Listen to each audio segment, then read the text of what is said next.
Тетовската клиничка болница ќе воведува поголем ред во однесувањето на вработените за да не се повтори скандалот со анестезиологот кој повреди приватноста на пациентите емитувајќи видео на TikTok.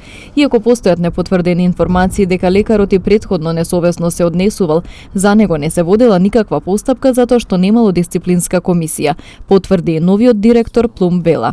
Разговори, мобети можеби имало, али званично нешто не. Неговото досје само стои дека бил на лекување бил болен од туберкулоза и имал лекување на година, а нешто друго за нешто употреба евентуално за некои така да кажеме наркотични средства немаме такво досје.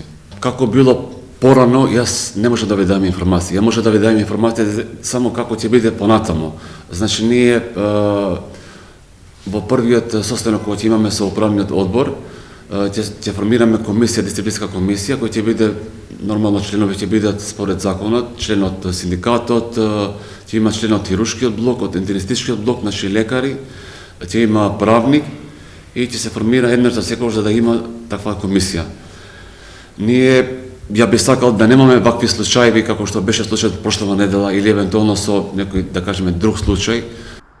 Оно што всушност е непишано правило дека медицинските лица не треба да даваат приватни информации на пациентите, ниту да објавуваат фотографии и видеа без дозвола. Сега установата го сублимира во правилник. Донесовме еден правилник све со цел да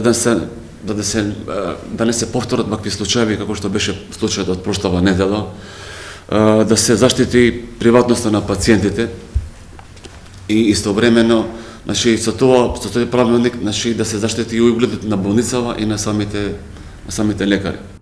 И јавноста и лекарската фела го осуди случајот во кој лекарот во живо на TikTok емитуваше видео од персонал и пациенти на кои им се пружа помош на гинеколошкото оделение.